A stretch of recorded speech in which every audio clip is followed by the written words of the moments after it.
was always frightened by the thought of paranormal activity because it can be hard to expect the unexpected, and fear is often caused by that which we simply know too little about, so I may not be able to grab much sleep while staying at the old Seaview Hotel. Spectral activity is, however, the least of my troubles during my all-nighter there. Can you make a guess what exactly made a lingering impression on me? This is a series of short episodes where I revisit one of my journeys in order to share one unforgettable memory, that being the most eerie creature, object, or otherwise moments that laid fresh in my mind for long after the journey had ended. I would love to read about your very own moments of terror in the comments, so please share. Until then, here is my own contribution as we revisit At Dead of Night. The journey begins with Maya as the protagonist looking for her friends on a leisure trip sabotaged by harsh weather, and she's being told over the mobile phone to follow in their footprints out to a nearby cliffside hotel. Little did she know that Jimmy Hall, the current owner and only worker, has internal struggles, and although he tries his best to remain positive and professional, the interaction made Jimmy irritated.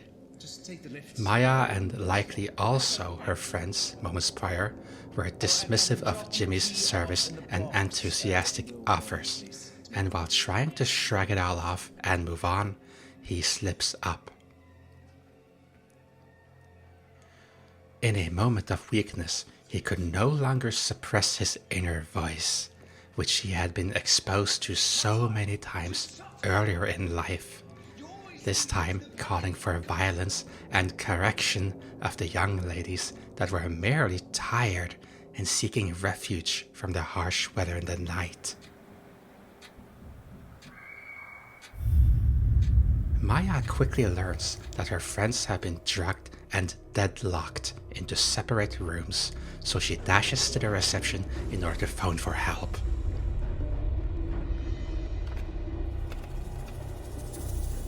After realizing that the landline is dead, she discovers Jimmy's vintage ghost box, a radio device which scans between frequencies in a manner so as to communicate with the dead.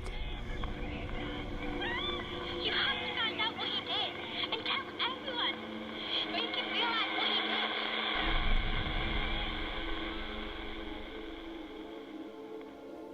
An excess of spiritual energy conjures screams of victims of the past, and a spirit pleads Maya to follow and learn of the dark past, and ultimately make Jimmy realize what he did, in hopes that he will stop his agitated pursuit and release her friends.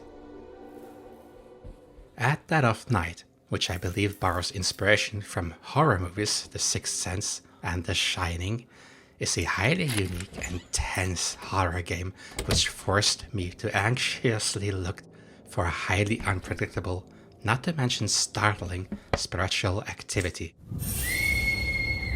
while at the same time trying to elude the very physical threat of a predatory proprietor silently lurking around the hotel. Oh, there's a lot I would love to talk about here, but for the sake of this series, I will restrict myself by focusing on a single aspect. So, what will be the focus of this little revisit? What part of Seaview Hotel lingered for quite a while in me after barely escaping it alive? For most people, Jimmy himself would be the perfect candidate. For me personally, the various lingering spirits have all made a lasting imprint, both through their startling appearances and me weeping for their dramatic testimonies and heartbreaking fates. No, I had something else in mind. Something which always comes back to memory. Something as mysterious as it is eerie. In Maya's search for the truth, she reclaims paranormal research devices that can be found throughout the hotel. I believe these are either the only remnants of an earlier paranormal investigations team having lost their lives at the hotel after upsetting Jimmy, or this is Jimmy trying to communicate with his deceased mother, if not his deceased biological father, who also perished here. Maya uses these in order to trace paranormal energy and communicate with spirits. The ghost box allows for interpretation of spirits' messages, while the spirit compass sporadically points towards spiritual events. Then there is the scrying mirror. Dare you peek into it? Do you feel a little drowsy? Do not gaze too long into its darkness. Who knows what will happen? The word scrying comes from the Old English word descry, which can mean to make out dimly or to reveal. Scrying is said to be a technique for meditation and altering consciousness. With this in mind, scrying is said to be revealing the unseen through the use of our natural ability of second sight, where second sight is our capacity to see things that can't usually be perceived through our 5 senses. By staring into a specifically designed obsidian mirror and focusing a little beyond the surface, you may slip into an intuitive state where visions are said to be possible. It is further described as interpreting what you see in the images and colors as they take form. To induce visions, some focus on points of light on the surface. Others enter a state of altered consciousness and allow images to float into their inner awareness.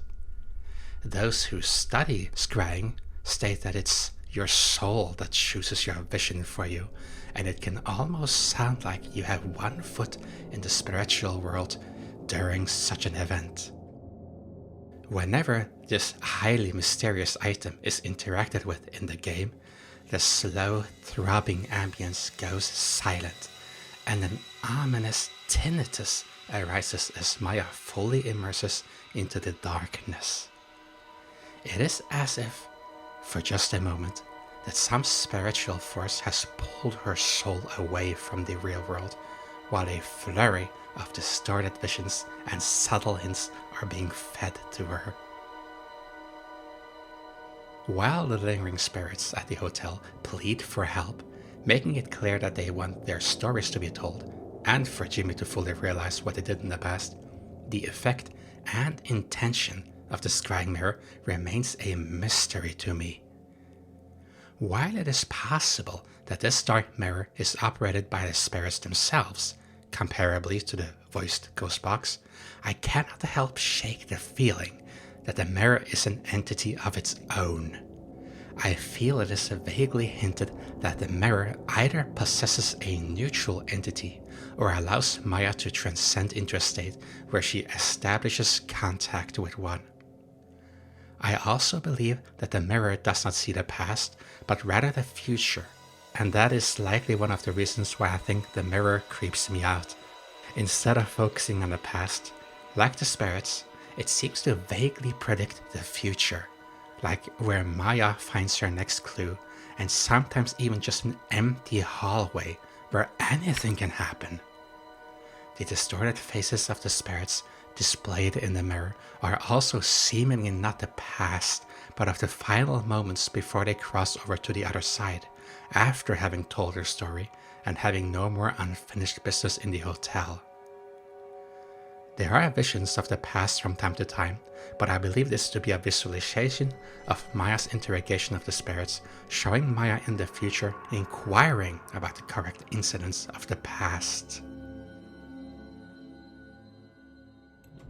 On occasion, there will be a violent, jittery image of Jimmy either cunningly hiding around a corner or launching an attack, which fuels my belief that the mirror shows and warns about a very near future. As I was playing the game, I was also notified in live chat that Jimmy can see Maya whenever she uses the scrying mirror, and though it should be used sparsely. I do not know whether this is true or not, but it does add to the anticipation and horror, and not least question whose side the potentially sentient mirror is on. Through the entire night at the hotel, with all sorts of scares and revelations, it is the scrying mirror which subtly warns about and connects it all.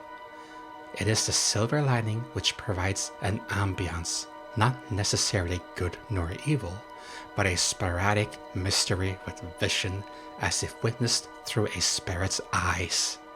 Visions not intended for the living, and the spectral ambience it emits remains the same, regardless the vision or situation, which further built up my anticipation and fear during and after every scrying session, truly never knowing what to expect. So there you have it. Although the scrying mirror in itself proved to be a helpful entity this time around, it also remains the most mysterious and memorable to me on this old hotel adventure. It ties all the scary elements of the journey together and hints of them in a spectral way, giving room for lots of anticipation and build-up, feeding my mind with just a small idea of what to expect, using vague ghost-like imagery. Its vague and subtle nature also reminds me that what I know the littlest about can be the scariest of all.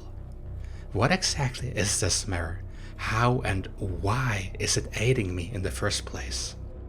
This Unforgettable Memories episode has come to an end, but there is no need to stop here. Do feel free to check out my first impression playthrough of At Dead of Night as we fully dive into the unknown and slowly build up to the eeriness that is to come. A link to my first impression playthrough can be found in the video description.